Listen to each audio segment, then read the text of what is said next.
आप देख रहे हैं हॉरर ट्यूब प्रवीण के साथ। तो चलिए बढ़ते हैं आज की कहानी की ओर। आखिरकार लंबी मीटिंग के बाद देर रात जाकर मैं फ्री हुआ। फ्री होते ही मैंने अहमद को फोन किया और कहा, अहमद कार ले आओ, अब घर चलते हैं। कार में बैठते ही अहमद ने पूछा, क्या मालिक आज तो कुछ ज्यादा ही देर हो गई? हाँ यार, आज कुछ ज्यादा ही भीड़ थी। फिर अहमद ने कार चालू की और हम वहां से निकल गए। रात का वक्त होने के कारण मौसम काफी ठंडा था। कार की खिड़की से ठंडी ठंडी हवा अंदर आ रही थी। मैं पीछे की सीट पर सिर टिकाए हवा का आनंद ले रहा था। अभी हम हाईवे से होते हुए आगे बढ़ ही रहे थे कि अहमद ने अचानक ही गाड़ी की खिड़कियां बंद कर दी और साथ ही कार की रफ्तार भी काफी बढ़ा दी। मैंने तभी अहमद से पूछा, अहमद क्या बात है, कार की खिड़कियां क्यों बंद कर दी और कार की स्पीड भी बढ़ा दी? इस पर अहमद ने कहा, जी मालिक, मैं जैसा कह रहा हूं आप वैसा करो। कार के बाहर की ओर मत देखना और हो सके तो अपनी आंखें बंद कर लेना, और कुछ भी सुनाई दे तो उसका जवाब मत देना। यह बोलकर अहमद कुछ पढ़ने लगा। मैं उसकी बात से हैरान था।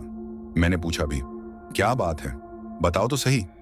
मगर उसने कहा, एक बार हम दोनों सही सलामत घर पहुंच जाएं, फिर सब बताता हूं।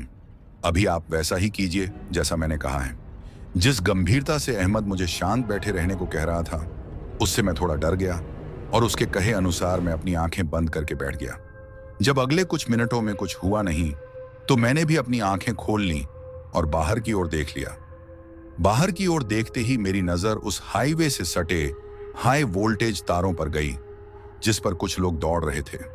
मैंने अहमद से कहा, अहमद देखो ये क्या बला है।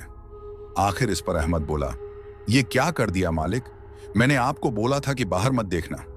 अहमद ने पीछे पलटते हुए कहा, आप खिड़की के पास क्यों बैठे हो, थोड़ा दूर बैठिए और अब जो कुछ होगा उस पर ध्यान मत देना, खुदा के लिए।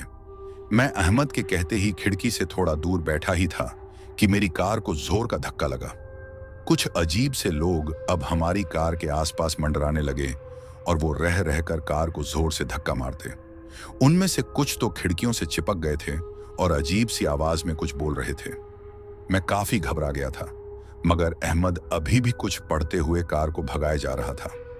तभी मैं उन अजीब से लोगों की आंखों की ओर देखने लगा कि तभी अहमद ने चिल्लाते हुए कहा, मत देखो मालिक उनकी आंखों में।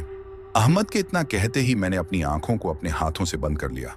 मेरी आंखें बंद करते ही मुझे अपने बच्चों की आवाज सुनाई देने लगी। उनकी आवाज से लगा कि वो बेहद तकलीफ में हों।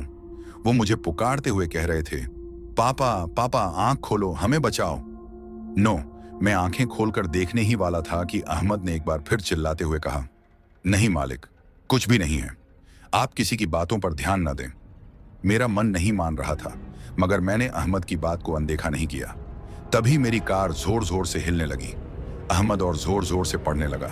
तकरीबन 15 से 20 मिनट हम उन काली शक्तियों से जूझते रहे और फिर जैसे तैसे हम घर पहुंचे। घर पहुंचने पर अहमद ने मुझसे कहा, मालिक आप उतरिए कार से, अब सब ठीक है। मैं तब भी डर ही रहा था आंख खोलने से, मगर जब अहमद ने कार का दरवाजा खोला, मुझे हाथ लगाते हुए कहा, मालिक अब सच में सब ठीक है, खुदा के करम से।